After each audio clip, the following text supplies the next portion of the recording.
জুলাই অভ্যুত্থানের শুরু থেকেই উত্তাল ছিল জাহাঙ্গীরনগর বিশ্ববিদ্যালয়। আন্দোলন চলার সময় 15 জুলাই রাতে বিশ্ববিদ্যালয়ের শিক্ষার্থীদের ওপর হামলা চালানো হয়, যাতে জড়িত ছিল বিশ্ববিদ্যালয়ের শিক্ষক, শিক্ষার্থী ও কর্মকর্তা-কর্মচারীরা। ওই ঘটনার প্রায় 8 মাস পর জড়িতদের বিরুদ্ধে ব্যবস্থা নিল প্রশাসন।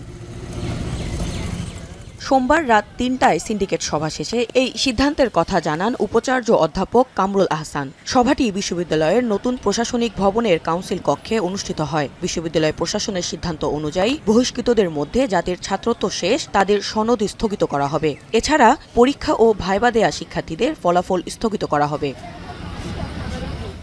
বরখাস্ত করা শিক্ষক ও কর্মকর্তাদের মধ্যে রয়েছে সাবেক উপ-উপাচার্য মোস্তফা ফিরোজ, সাবেক প্রক্টর ফিরোজুল হাসান ও আলমগীর কবির, সমাজবিজ্ঞান অনুষদের ডিন বশির আহমেদ সহ 5 জন প্রভোস্ট। এদিকে প্রাথমিক তদন্ত ও কয়েকজন শিক্ষকের বিরুদ্ধে অভিযোগ পাওয়া গেছে, যাদের বিষয়ে তথ্য প্রমাণ সংগ্রহের জন্য 6টি তদন্ত কমিটি গ্রহণ করা হয়েছে।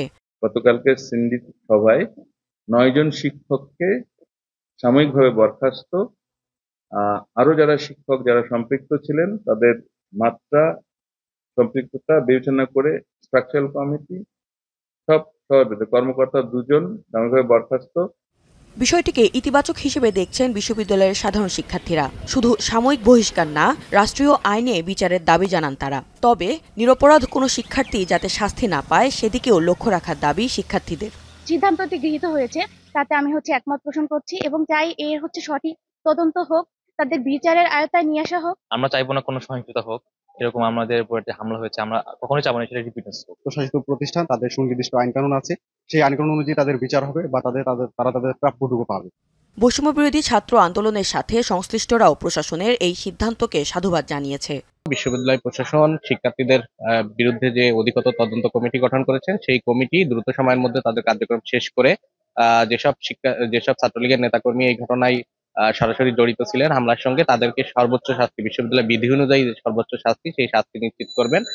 অন্যদিকে শিক্ষার্থীদের দাবির প্রেক্ষিতে বিশ্ববিদ্যালয়ে শেখ পরিবারের সদস্যদের নামে থাকা স্থাপনার নাম বাতিলের সিদ্ধান্ত হয়েছে। এছাড়া 15 জুলাইয়ের রাত জাহাঙ্গীরনগর বিশ্ববিদ্যালয়ের কালো রাত হিসেবে ঘোষণা করা হয়েছে। এখন Savar colour expert, George sap এবং মাইল্ড অন হ্যান্ডস টেকনোলজি সমৃদ্ধ অরিক্স ক্রিস্টাল ওয়াশ আপনার লন্ড্রি এক্সপার্ট।